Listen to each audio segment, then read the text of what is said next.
Friends, welcome to the Get Ready webinar for our brand new fully scripted series called Drawn In. This is a subject that is near and dear to my heart as an artist. Some of you who just began to study with me or use my resources or new to Worship Design Studio don't know that my first career was in professional dance and musical theater in New York City. And so I have been in the arts my entire life. In fact, I was very blessed to grow up in a little rural church in Missouri that let me do all of my arts in church. And so I've always had this natural love for the way that our faith and the arts come together, and the way that the arts can, in fact, help us to unearth, to express theology and who we are and who God is and how we are to relate to one another. So it feels so natural to me, and I tell you what a joy it was to put this together. Now, a couple of things about the series I want to tell you, and that is that, right now I originally have put this together for the Sundays after Epiphany. So my suggestion to you is that you do sort of a one-hit wonder for Epiphany, do a one-hit wonder for, say, Baptism of the Lord, and then start this series. This year, in 2019, coming up, we have a long, what we call an Epiphany Plus series. That's Epiphany and the Sundays after. We have a long time because Easter is a little bit later this year. If you're not doing this for this season, this first season that it's out for, you may be watching this recording later on. This could be in any season of the year, actually, especially ordinary time. It would be appropriate anytime. I also think it would be a terrific Easter season series. And so, all this sort of idea about resurrection and creativity and creating a better world, all of that kind of stuff would be an amazing connection to the Easter season as well. So whenever you're doing it, I really encourage you to go wholeheartedly into it, and not only do worship around the subject of creativity, but also have these small groups that's perhaps doing a book study, but also perhaps what we call pick a party in this series, where you are inviting people to teach others something that they do that's creative. Now, let me talk about what I mean by creative, because as I mentioned, I have a background in the arts, but we're not just talking about creativity in terms of the arts. We're talking about creativity in whatever we do in our lives, how we are creating more good in the world, how we are creating when we cook dinner, how we're creating. We are inherently creative beings. We're always making. We are makers. And so, the series really is to affirm not just artists that we might typically call creative, but all of us, the creativity that's inherent in us, that's God-given. And in fact, God needs us to embrace that creativity and see us as co-workers, co-creators in creating a better world. And so that's really at the heart of the series. And it's very important to me that we understand that we are going to affirm everyone's creativity and our ability to engage that creativity in the world. All right, so it's a simpler series than, say, our Advent and Lent ones. In other words, simpler in terms of, I knew that people, if you're doing it right after Advent, Christmas, you've just been working so hard. And it's amazing what Worship Design Studio churches are doing right now. And so I know you're working super hard. So I don't want the preparation for this to be too complicated. But I do want you to look through the materials as soon as you can, so that you can then be ready and have a really wonderful, relaxing new year, getting ready for this next thing. All right, so I want to sort of situate this series in a larger project. ThisWeAffirm.org is a project that is housed here at San Francisco Theological Seminary, where I am a visiting professor for a couple of years. And part of my work with them is to work on This We Affirm and to create series for each one of these 12 affirmations. The 12 affirmations originally came from the Phoenix affirmations, which my friend Eric Elnes was instrumental in putting together, and he's going to join us in just a little bit. But these are 12 affirmations that, if we pay attention to each one of these, we can really affirm what it is that we believe. And of the 12, creativity is number 4. And so this series is my answer to that affirmation, to that belief. We believe and affirm our creativity and our need as people of faith to engage that creativity in the world. And so that's, I'm in the midst of this project. It's going to take me a couple of years to actually do all of this. But they are also related to Eric's Darkwood Brew video series. And in that video series for creativity, he talks to Troy Bronsink about his book, Drawn In. And so, of course, because I want to do my series connected to the video series so that you can use that as small group fodder, I decided to go ahead and do the entire worship series based on the 6 steps that Troy takes us through in his book called Drawn In. So, Troy, I want to invite you to turn on your video camera and let's have a conversation. Let's meet everybody. Folks, this is Troy. We actually just met about a few minutes ago here. So if I butchered your last name, I'm sorry. Can you nailed it? Oh, nailed it. Awesome. Okay. I practiced. So Troy, tell us a little bit about I just said something about my connection to creativity. What is your connection to creativity, and why has it become such a passion for you? Yeah, thanks. So, I mean, starting out as kind of the kid at school that was playing guitar and reading poetry instead of shooting baskets. But then it kind of grew into like building bands and writing music with other folks, and then beginning to work in community organizing around the ways artists engage in change in the community. And that intersected then with some church planting work and a number of those things. And then I started using design thinking as a model to organize groups and kind of help them think through the creative process. Nice. So in writing the book Drawn In, these 6, these are, I used the titles of your 6 steps as the 6 Sundays. How did that come about for you? How did that imagery and sort of that process come about for you? A couple pieces. One is in design thinking, if you look at like Buckminster Fuller or some of the other kind of the Eames and others that were kind of designers in the moving from the 19th century to the 20th century, they would talk a lot about how do you place something along the way that wakes up somebody to a possibility. So if you want somebody to cross that river, you could spend a whole lot of time with a campaign saying, can you get across that river? Or you build a bridge, and before you know it, somebody's just going to wander their way across, and now you've created that possibility. So design thinking began as this notion of how do you create possibilities by structure? How does structure, in fact, create possibilities?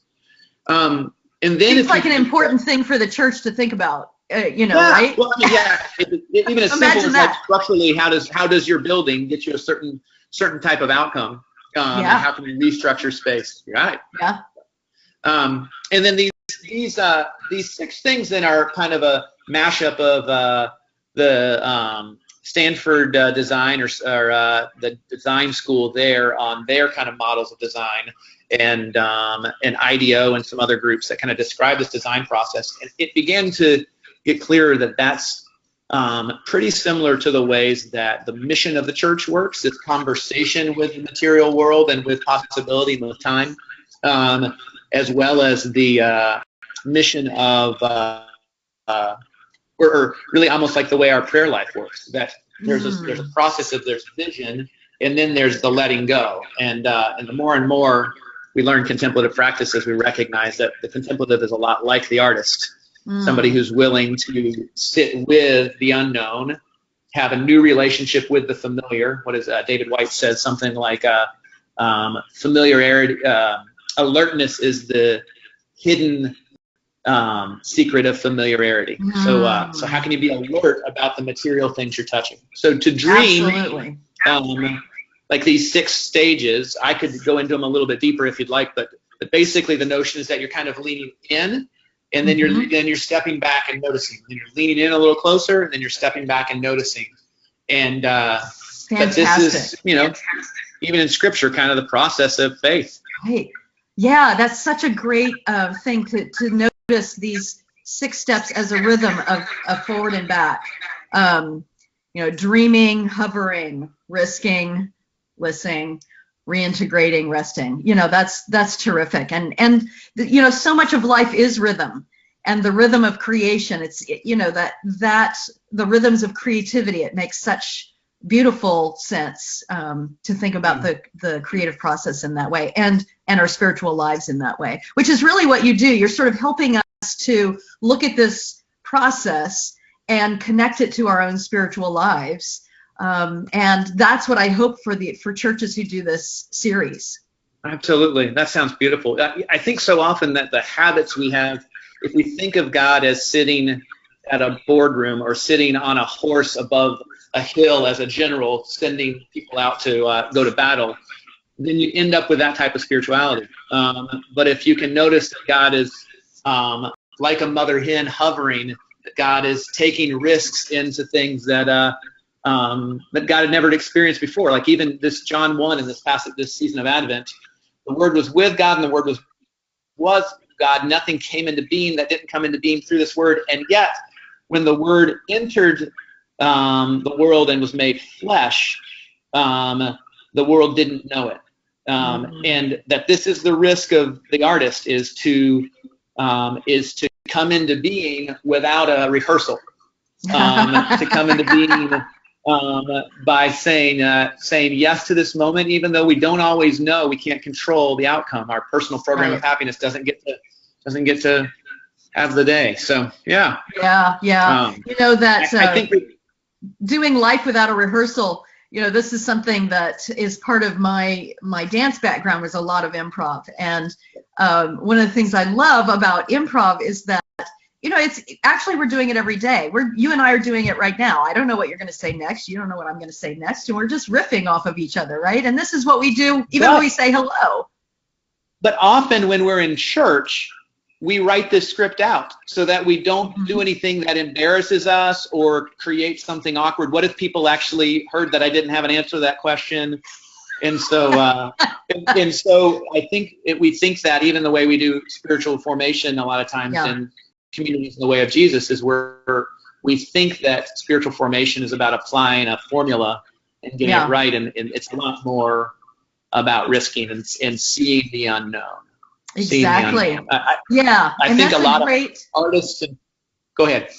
I was just going to say that's a great sort of reminder that even though I have written out scripts for people for worship, but inherent in that is sometimes when I'm inviting you to invite people in, and you just won't know what's going to happen. You have to create containers for the Spirit to do its work. And if we nail everything down in our lives, if we try to control everything, then there isn't that spaciousness for the Spirit to work in and among us in ways we could never have imagined. And that's the juicy part of life, right? And getting comfortable with that is a real spiritual challenge sometimes. And so part of the spiritual journey of this series for folks could be examining their own, for instance, in week 3, their own comfort level with risk, and how is it keeping them weighed down, or how is it creating expansiveness in the possibilities, that structures for possibilities. And that's the connection between structure and spaciousness or improv, is that you have to have structure in order to actually create. And yet if the structure is too confined, there is no way to see possibilities beyond what you already know. So yeah, it's a... Yeah. Well, thanks for the invitation to just kind of share. Yeah, you bet. Eric Elnes just came on. I just saw him. Eric, are you there, and can you open your video? Let's see if we can get him on here before you have to go. I am here, and I think my video's on, isn't it? No? I don't see you yet, but... Okay. Do you see me now? I've got my video. Yes, on. You are. There you are. Okay, awesome. Perfect. Hello. Hey, Eric. Hey, buddy. Good to see you both. Likewise. Yeah, good to see you. So, Eric, we've been talking, of course, about Drawn In, and the two of you got to talk a lot in the video series that you did for this series for Drawn In, and that people can use as small group materials. So, what was it like, Eric, to work with this material, this subject, and with Troy? Well, first of all, Troy was a fantastic guest. So we had tons of very positive feedback from that series, and he's just he's one of those creative geniuses. It's really fun to be able to work with him, and we really, the reason why we were drawn to working with this book is because there's a lot of books on creativity out there, but this one was just so deeply spiritual too, really connected to one spiritual path that we thought this would be very worthy of lifting up to the community and proved to be true. So just a very good, deep spirituality in the path of creativity. Yeah, so there's so many ways that churches can use this during the series. Actually what I want to say to pastors, preachers, is to right away read the first 40 pages to get, you'll get some of Troy's thinking about all 6 of these pieces, and read that as you look at the scripts and begin to prepare. I mean, read the whole thing, but really the first 40 pages will give you like a brain dump. And then there's so many exercises in here, Troy, just wonderful exercises. And I think that besides the small group, meeting in small groups, watching the videos, which is a wonderful way to have a small group. You could also, if you have people who just want to use the book for all 6 weeks, but you could also use this as individual contemplation throughout the series, and then sort of go through some of those exercises. You might even have people meet, like at the beginning of the series, who are going to be using the book in whatever way they want to, just to sort of dive in, give an introductory session, and then let people sort of work through some of those exercises and reading it on their own, and then have a concluding meeting with those individuals at the end and see what was born out of their, going through these things. Any other ideas, Troy, from you about using the book? Yeah, I mean, the book in some ways is written to be a little bit like the way the Artist's Way works, where you're going through a rhythm, and it gives you ways to kind of make that rhythm part of the body. So it may be that I know some folks that'll just kind of grab a friend and say, would you read this with me? And you guys meet at the coffee shop each week and kind of talk through it. And it gives you almost more exercises than you can do. So you get to kind of pick from the menu of it, but it gives you a chance to do it together. And I think the longer I've lived with this work now, and with the work I do now around contemplation, art, and action, I just think that that practice begins to remind us of home base, and that as artists we can be kind of divorced from home base. We kind of end up out here in this kind of ecstatic space, and so hopefully these practices will help you almost develop a Sabbath rhythm, a way of being at home in who you are and recognizing the sacredness of everything around us. Nice. That's beautiful. And what a great way to start the new year. Really. Yeah. I think this is, one of the reasons why I was drawn to do this series now. Well, thank you so much, Troy. Eric, I want to talk a little bit more about your sermons that also are possible for people to get with this series. So tell us a little about your experience about preaching this series. Sure, yeah, it was a really fun series to preach, and as I'm sure those who are going to be using it will find similarly if they're kind of getting some ideas from Troy's book. So I kind of let Troy's book kind of open my mind, and also I found, though, as I read it, it really integrated well with my own spiritual practices and thoughts, and so I spent a good amount of time kind of helping people discern their own sense of calling in life in the series, and how to kind of put your story, see your story as being within God's story rather than God's story simply be within your story, and how do you move through that. And so there's a lot there in the sermons for people to really directly apply to their individual lives and their particular settings.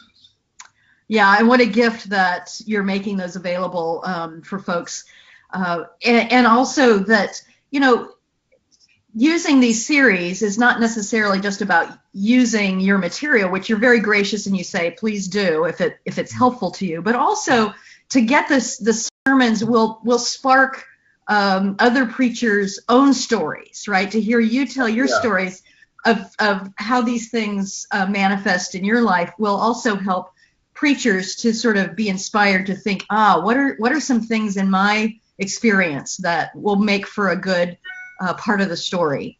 Yeah, absolutely. Even though I do up front say, hey, feel free to copy this. Don't even give me credit. Right.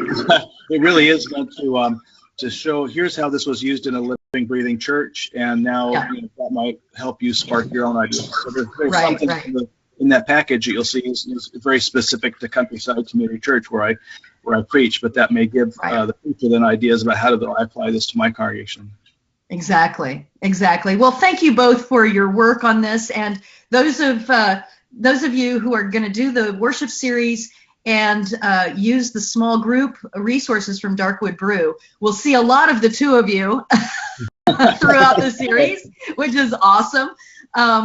But also, the videos can also be great for preachers just to prepare themselves, even if you don't have a small group ministry or you're going to do something else with your small groups. It's still a wonderful way to get into the material, to prepare yourself. We use the scriptures that you use on that video series, so it just really can help you turbo boost your immersion into the subject. So, anyway, thank you so much, both of you. I'm going to go on and tell folks bit by bit about all the worship stuff, but thank you so much for getting us immersed in the subject. Great to see you both. Good to see you, Eric. And I will let folks know about. I'll put my contact information in the thread in case anybody's interested in bundles of books or talking further. I'd love to hear how it goes. Yeah, I was going to tell folks that you've offered bundles of books, and I will send out that information to folks when I send out this webinar, so they'll have your contact. Let me say I'm extremely excited to see what all you put together, Marcia, because you are one of those creative geniuses too. So it'll be really fun to see all the stuff you put in the series. Yeah, and I have to say just one more thing here. I have to say on that note that for the Advent series, we've had a Facebook page dedicated to the series. And the way that people, there's hundreds of people in there, and they're giving each other ideas, like the community idea generation is exploding. And so we've done the same thing for this series. We've made a Facebook page that you can hop on, and, you're going to have even more ideas, churches, than I had as I was creating this. And so, just get in the act. The whole act of preparing for it is going to be as creative and get your juices flowing as the material itself. So I'm just so blessed that this is my ministry where I get to create stuff all the time. Who gets to do that? Yeah, we do. Great. Good. Yeah. Well, thank you both. All right. Head out. All right. Have a great call. Take care. Bye-bye. Bye. All right, friends. So let's get to some of the nitty gritty of what's in this series. So when you, this is a picture that I have up right now of the small group resources and sermon fodder, and that's where you can get all the links to Eric and Troy's materials. So we'll visit that again in a moment, but just know that that is where all of that will come. The synopsis for this series, and those of you who have not studied with me before, and getting the book Think Like a Filmmaker or becoming part of the Worship Design Studio is a great way to not only use the series but also get to the philosophy and theology and technique of how to put worship together in a way that's creative and life-giving. So what I teach about creating series is that we're going to have a main synopsis. And then we're going to have a synopsis for each one of the Sundays, or each one of the weeks, whether you worship on Sunday or not. And what the synopses do is that they help us to sort of encapsulate the message. What's the core message? And it helps us to then create around that so that everything points to the core message. So the synopsis for this series, we spend too much time being driven rather than drawn in. Oh, I love that. Oh my gosh, I love that. Do you feel like sometimes in your life you feel driven? We focus on what we should do rather than what we feel excited and compelled to do in our lives in this world. During this series, we will connect with our inherent creativity and nurture this foundational aspect of being human, giving us renewed energy for passionate work, delightful play, and creative problem solving to make this world a better place for all.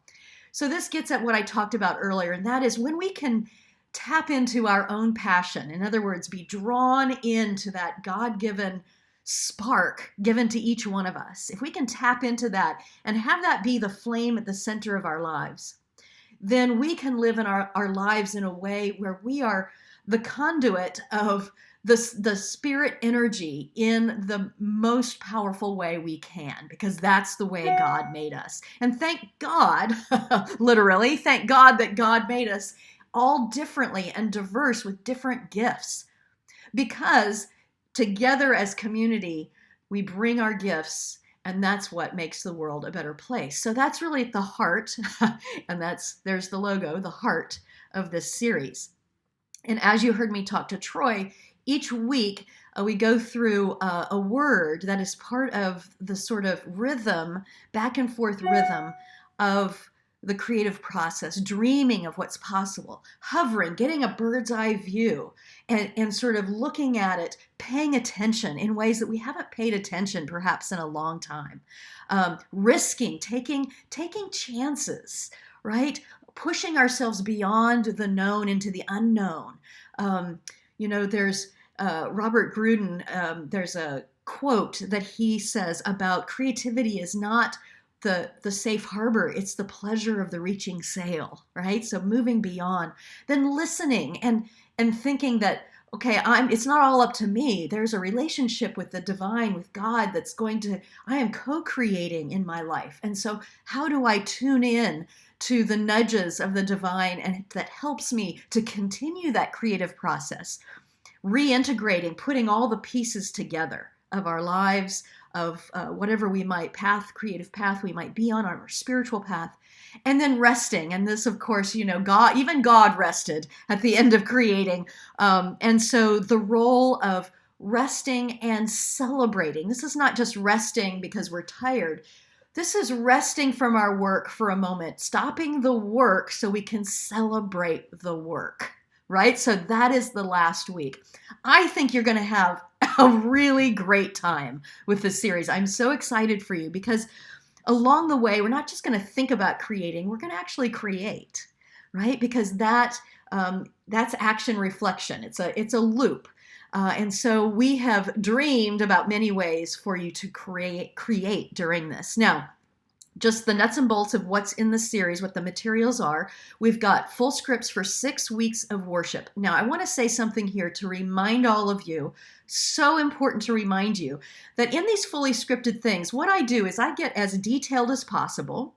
With the exception of music choices, I give you different suggestions for different styles of music. But that's my job, is to give you the fodder. And then your job is to take it and adapt it for your context. Just because I give you all this stuff does not mean that you go, oh my God, I can't get all this done. Well, if you can't, relax, do what you can do, adapt it for your context, for how much help you have. All right. So, it's just, I give you some place to start, and you say, oh, we're going to use all of the verbal arts, but I'm going to do the visual arts a little bit differently, or we're going to choose different music, whatever you need to do. All right. Don't get too stressed about coming up against something that feels not easy in your place, but also have other people read the scripts with you, because they might say, oh yeah, we could do that, when you yourself are a little bit more anxious about it. They might give you the support you need. All right. So adapting.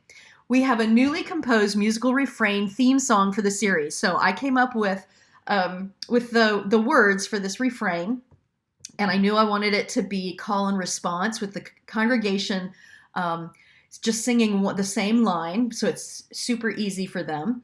And then my good buddy, consultant Jason Shelton, he's an incredible choral anthem writer, hymn writer, He is published in many places. He's an amazing, amazing theologian as well as artist.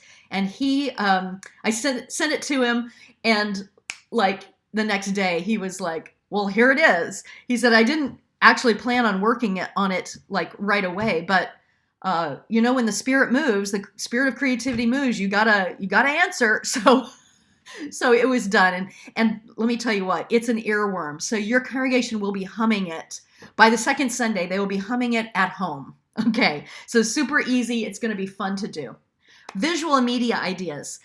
We give you some ideas for the visual arts. We've incorporated a ritual action that adds to a piece of worship arts. So I'll describe that in a moment. Suggestions for children's time, and Worship Design Studio Associate Michelle Whitlock actually put together some ideas for the children's time, but also for some activities for children that you could do in Christian education. You could do it if you have a play area in your sanctuary. You can adapt it however you want to, but there's some really great activities that she's come up with. Small group study and activity suggestions for your small groups. I'm going to go through that. And of course, this Get Ready webinar. So those are the materials included in the package. All right, so first thing that you should do to get ready, and very, very important, is to read the overview. Do not skip this, because what it does is it helps you. I sort of talk you through why I decided to do certain things in the order of worship. And I give suggestions about alterations, about adaptations. And so it's really, really important for you to read through that closely, because it will jumpstart you even before you look at the actual scripts. Or, even better, read the overview with script 1 next to you so you can kind of see what I'm talking about. And that will really ground you. You could probably, set aside an hour and really dig in, pastors, to get a sense of it before you talk to others about it, because you will really be able to know how to describe what we're going to be doing once you do that. So the overview has the whole order of worship and me describing each piece in that. Now, I want to say that I like, in my creativity, I like to sometimes mess with mess with things, mess with the actual traditional language of, say, our order of worship. So in this case, the fourfold pattern of Christian worship, which is gathering, proclaiming, responding, and sending forth. Well, I gave them different names based on the content of the series. And then I wrote a little explanation of what that is that you'll want to have in the worship guide so people get what we're talking about. So gathering the supplies is our gathering. And so the idea is that, God gathered the supplies in creating the world and creating us. God gathered the supplies needed to keep creating. Right? So right away, even the titles in the order of worship are going to help to bring the message alive. So we've got gathering the supplies, and under that we have prelude, welcome, and announcements. Opening to the creative spirit, which is what I call the threshold moment this time. And for those of you who haven't studied with me before, a threshold moment is the moment at which we enter the ritual journey, the spiritual journey. And for me, it's important to set the tone. This is where our theme song is. This is where we have a synopsis of the day, sort of getting people into the theme right away so that every part of the service is pointing toward that message. So I call it opening to the creative spirit. That's where here's an image of our theme song, Let Us Be Drawn In. And there's a piano score, it has guitar chords, it has SATB parts in it if you want your choir or ensemble to be singing that. And we also give you a bulletin and something you can put in your worship guide with the notes so that people can sing along. I think that it's so simple that you may have call and response from the choir or a soloist and congregation for a couple weeks, but then I think the whole congregation, they'll have it in their heads, they'll just want to sing the whole thing. So there you have, and that's, we're actually creating, Jason is making a recording of the song too. So we will be able to give that to you, because I know we have some small churches who don't have musicians that rely on some of our music recordings for some of these original pieces. So we're working on that right now. All right.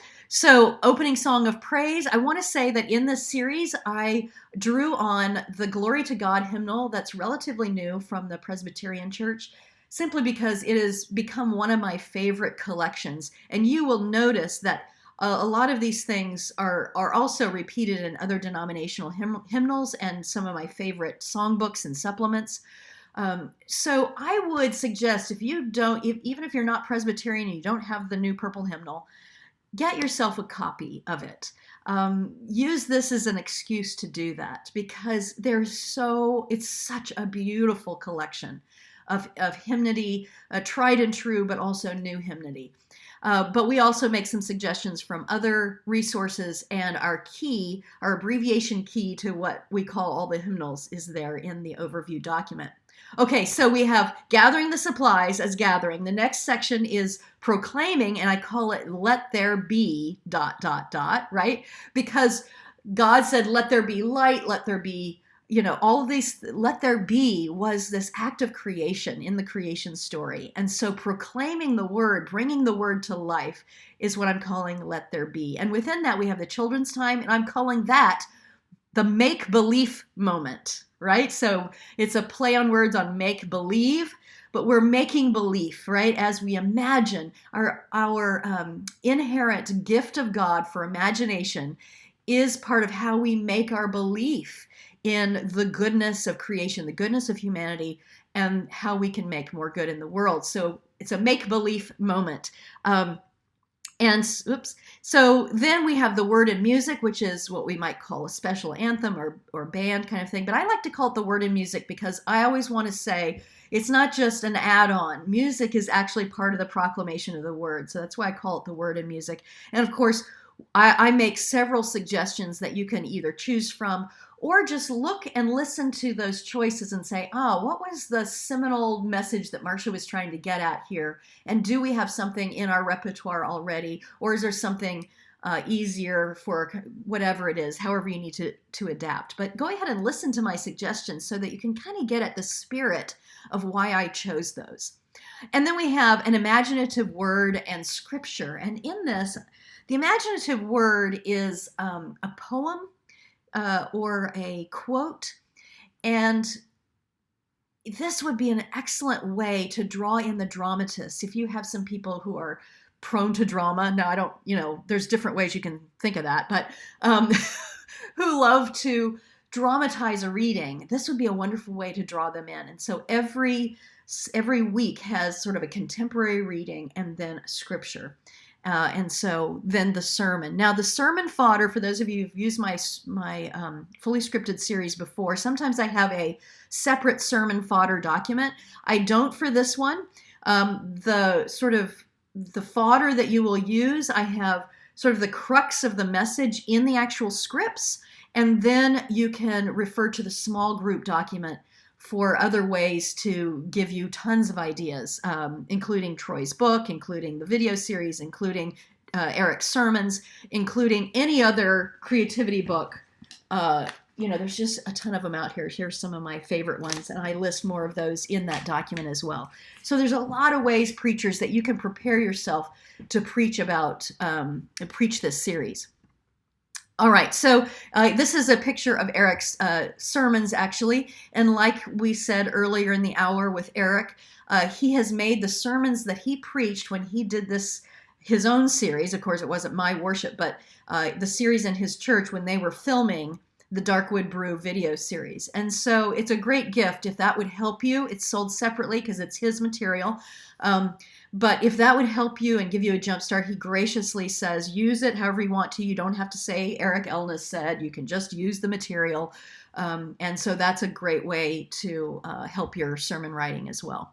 All right, so proclaiming, the next section is responding. And so I call it getting your hands dirty, right? So the act of creating, responding to the word proclaimed, is the action of creating. So we're going to pray for the world that we co-create. That's an action. That's a creative act. Prayer is a creative act. And so one of the things that I have for the praying is there's a visualization. I write out a visualization for each week based on the word and based on the subject. And so people can just close their eyes and visualize if they want to, or keep their eyes open, what have you. It's a short visualization. I give you all the words leaders. And then towards the end of the visualization, I invite people to write a word on a little piece of construction paper, a little mosaic piece that you have given out at the beginning of the service. Either it's in your pews or chairs already, so people have it right there, or you give it to them with their worship guide, or you just hand it to them as they come in. But a piece of construction paper, and they will write a word or a phrase on it prompted by the visualization. Then they can put that in the offering plate, or you can collect it however you want to. And each week, you will be creating a mosaic, and it will grow and grow and grow based on all of these pieces that people have actually written on. So they will see their contributions creating something together. So that's the prayer time. I have it. I suggest that you finish with the Lord's Prayer. I have an ending to the prayer, something familiar, because the visualization won't be as familiar for folks. So you want to balance the familiar and not familiar here. All right, we have offering the creative spirit. And one of the things that I suggest is that during the offering, perhaps you have somebody give their testimony about how creativity manifests itself in their lives. And so just a little testimony time, a little way to get other voices in. And then I have an ending written out for whoever it is that gives their testimony. This is my creative spirit in the world. This is my offering. May you see the things you do, no matter how small or mundane, as the way that you contribute goodness to the world, creating more life, more joy, more love. And the people respond, praise be to God, the creator of all that is. So it gives it a nice little ending to bring back the theme of, this is the way I create in the world. May you see your creativity, as part of your offering as well. And it's good to get, maybe some people who are artists, but also some people who are going to give examples of things that we might label not as artistic, but they are creative. And that can be so many things. That can be just what you do at work every day. Hey, getting somebody to give testimony to that is also really important.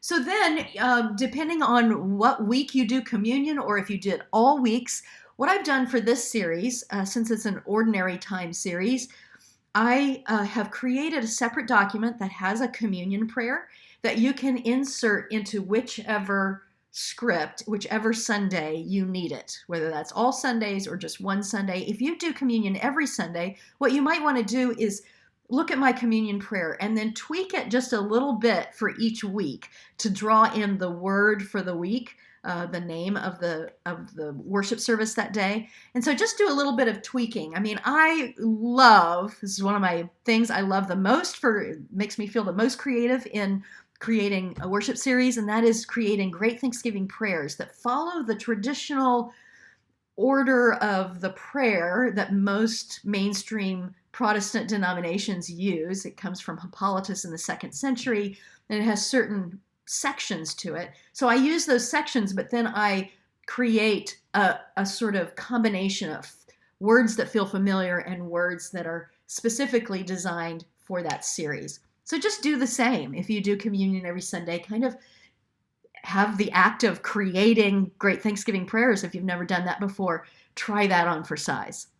Okay, the final section, which is the going forth, I call lifting the spirit.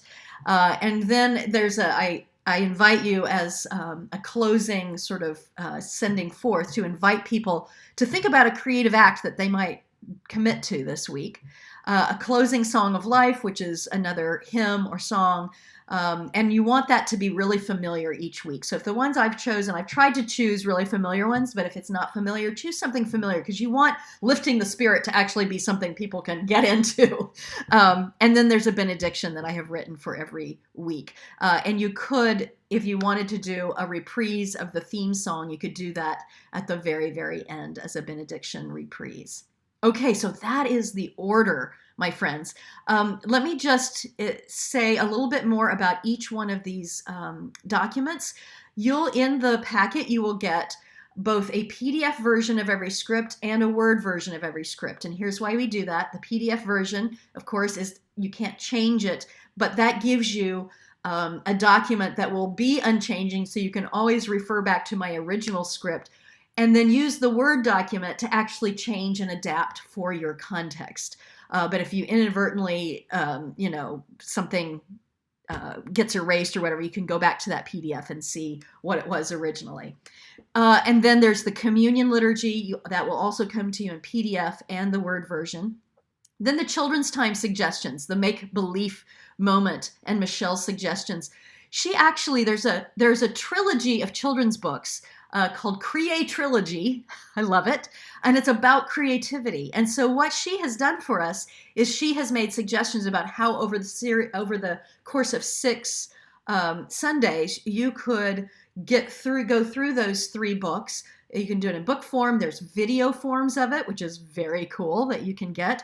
And then she's made some activities for children to do. Again, could be in Christian education, it could be at home, it could be in a play area, it could be in their pews, however you can adapt it. She talks about having clipboards with the materials in a little plastic bag kind of thing. If that makes you nervous in your sanctuary, you might want to use that in a different way. But, again, it's just, we put that out there, and she's created the things to go along with the books. And what's really cool is that she also has given some examples of the actual art that she and her young daughter, created as she was writing this, as she was putting this together. Michelle is doing her PhD in worship and focusing on children in worship. So we are so grateful for her contribution on this one. All right, so as usual, Jenna who's our project manager, has helped to put together this visual and media arts document. And so we give you lots of ideas. The color palette is bright. I would say, I've been drawing on the colors from our logo, which are these blues and pinks and yellows. And so that's why I have my yellow coffee mug today and my blue shirt to go with the logo. Just saying, get in the mood, right? So color palette, there's all kinds of fantastic things that you can do creatively to hold flowers, to hold candles on Pinterest. And there's a link there to get to our Pinterest page, Worship Design Studio, where we've started to put that, and we'll keep adding more as we go along. But there's just a ton of really fun ways that you can bring color and life to your sanctuary in this series. Now, here's this anchor image. And that is, I drew this, you see that heart there in the upper right-hand corner with the mosaic on it? I was doing a whole bunch of research on mosaics because I had this idea about mosaics. And I found this heart and I was like, oh my God, that's so perfect. So I drew one that had 6 sections to go with the 6 Sundays, and then came up with this idea of people writing on these little bits of construction paper that you'll pre-tear. And then in between each service, you can take this logo, and we've put it in the material so that you can just have the logo and you can blow it up to whatever size you want to, or you can freehand it or put it on a projector and then make it great big, whatever you need to do to make it the size you want it for your sanctuary. And then every week you'll put those mosaic squares in one of those, and by the 6 weeks it'll be all full, like that inspiration image there. And so we'll literally get to see the message of, it really, when we bring our creativity together, it creates something that we could not have done on our own. And that is the main message of this visual. Okay, so mosaics. Now, media-wise, oh my gosh, there's so many fun videos out there of slow motion, people like pouring paint on spinning wheels or paint in water. I think that's the one that I have there. So we've got links to these slow-mo things, and be creative in how you might think about doing your own slow-mo video, because my phone these days, you've got slow-mo mode on there. You could actually try some experiments on your own. Might be super fun. I mean, just get an aquarium and pour some paint in the water and do a slow-mo of that. It could be super great. What a great youth project, to show them these videos and see if they can think of ways to create that. So if you use projection media, it would be really super fun to have them create something for each one of the weeks. Okay, so we're just throwing out some of the ideas that help to bring that life and that spirit and that celebration of creativity. All right, I talked about small group resources, sermon fodder document. In that, I suggest some other books. You know, you might have some different small groups doing different studies. So some might be doing Troy's book, but some might be doing Elizabeth Gilbert's Big Magic. Now, if you want to get ready for this, I would suggest not just Troy's stuff, because Troy's is connected to those words, but also some of these other creativity books. And I read Big Magic this summer by Elizabeth Gilbert. She's the Eat, Pray, Love author. And it's just such a refreshing, wonderful look at creativity. And it inspired me to celebrate my own creativity. So, you know, give a gift to yourself of drawing on some resources that can really enliven your spirit, because ministry takes a lot of creativity. Oh my gosh. And sometimes we can get in a rut and we can think that I have no time to think of anything. I mean, that's partly why I created Worship Design Studio, so I can help spur your creativity. But, you know, we all need to get back in touch with our own creativity. The role of creativity in ministry was my very first seminary course that I ever taught. And I taught it while I was still in seminary, because I had done a directed study with the dean of the seminary where I went, St. Paul School of Theology, on creativity and ministry. And at the end of my directed study semester, she said, I think you should teach this. And so she scheduled it. So I got to teach in seminary while I was still in seminary. But that's how seminal this sort of creativity and faith journey are to me. And I think that diving in, this is going to give you really a refreshing, especially in the new year, a refreshing look at how you do your ministry, not just how you do your worship. All right, so this pick a party thing is something I'm super excited about as well, but it takes a little bit of forethought for you and starting to think about ahead of time who you can ask. So let's say you have somebody, everybody knows that they're going to bring the amazing dish to potluck. Oh my gosh, because they are just an amazing cook. So what if you ask them to do a party, you know, and there would be a certain number of slots for the party, depending on how big their house is or how, you know, where they can have it. And they would do maybe a cooking demonstration and teach a recipe or a couple of recipes. Or you could have an ongoing group that did that. If you had several cooks that loved that, they could share recipes and they could get together on a weekly basis. And that could be their small group activity. Or you could have somebody who does photography or has just figured out how to use their phone in a great way for photography. And you could have a pick a party. It could be once, or that could be a whole series. The point is that you look at the talent in your church and you say, who could teach what, or who could just demonstrate what? They don't have to be a teacher. They could just talk about what they do. Maybe somebody is a drummer and they could do a little drumming circle. It could be a one-hit wonder, or it could be a series of things. Learning a musical instrument, scrapbooking, right? Sewing, knitting, quilting. What if you had some members who do that, and maybe you had some young people who never learned to knit, and maybe you had an intergenerational thing happen. Creative writing, poetry, paint your own pottery. I mean, you could do field trips, right? You could go to the museum. We just give you some ideas, and then it's your job to sort of brainstorm. What an amazing thing to do, getting ready for a creativity series. Brainstorm what you could do in your place that would celebrate so many different things. And then have sign-up sheets or do whatever organizational thing to fill slots. If it's a y'all come and it's at the church where there's plenty of room, fine. If you want people to sign up so that of course you have to have snacks and stuff. You can't do creativity without snacks. So anyway, all that you can organize, but we just throw out this idea because I think it's going to be super fun. Okay. So friends, that's it. Woohoo! We did it. I want to open up the time for any questions. If you have questions right now, go ahead and use the chat box. If you have questions later, please never hesitate to email us a question, Marcia@marciamcfee.com. I'm really, really excited about this series. And so, of course, Worship Design Studio members, you know that our series are free to you. That's part of your membership. Anything that comes out new and all the old stuff is available to you. So it's ready to download right now.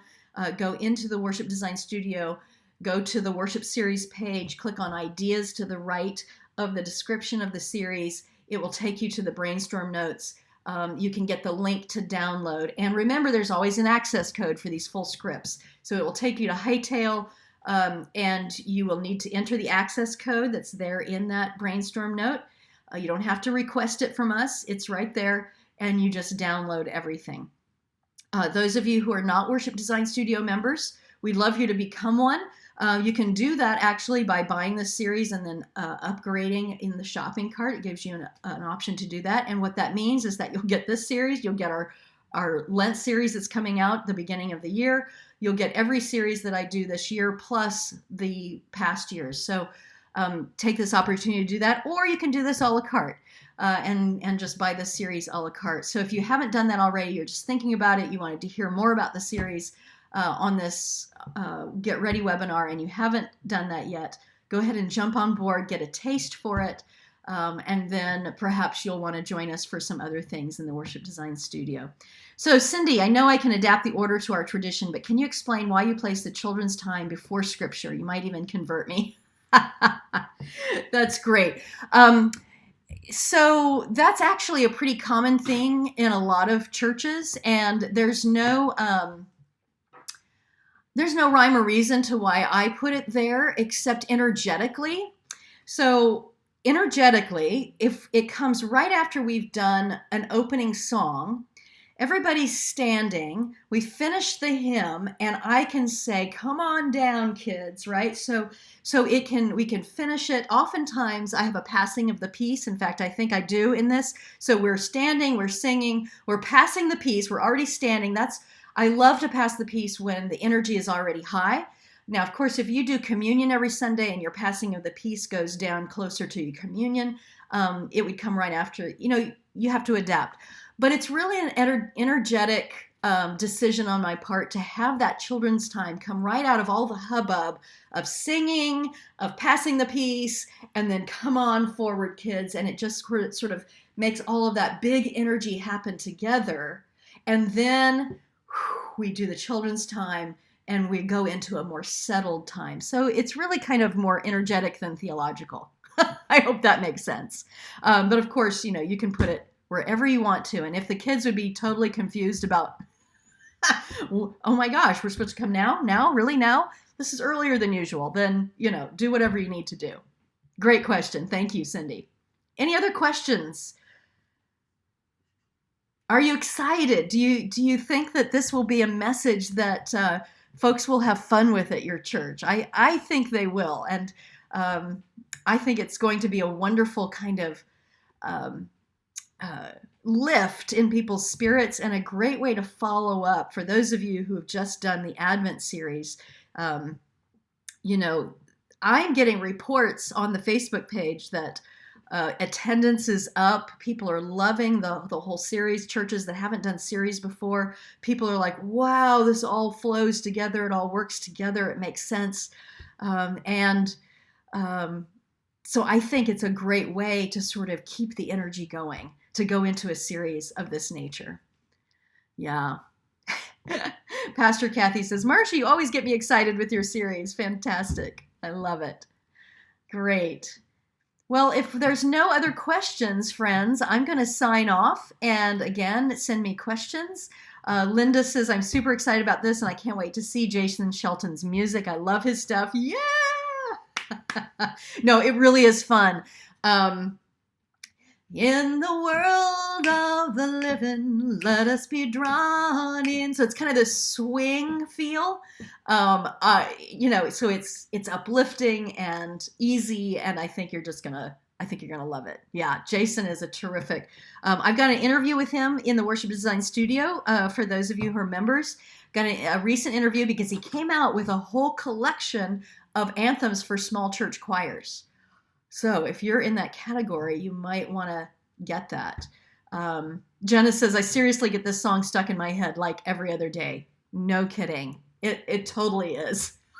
In fact, I have been editing the We Need a Silent Night in here for the last 3 for days constantly. So I have that song in my head. So now I'm kind of glad to have this song back in my head for a minute. But yes, we tend to do earworms here at the Worship Design Studio. All right, friends, thank you so much for being on with me today. And for those of you watching the recording, I just am so excited that you will be joining us on this creativity series. I can't wait to see what you will do with it. Again, go to the Facebook page, get on there so that we can share ideas with each other. And many blessings, friends, many blessings on your preparations for this series and on doing this series. Thanks so much for being part of the Worship Design Studio and for what you do week in and week out in bringing a word of hope and joy and creating more good in the world through your ministry. Thanks so much. Bye-bye.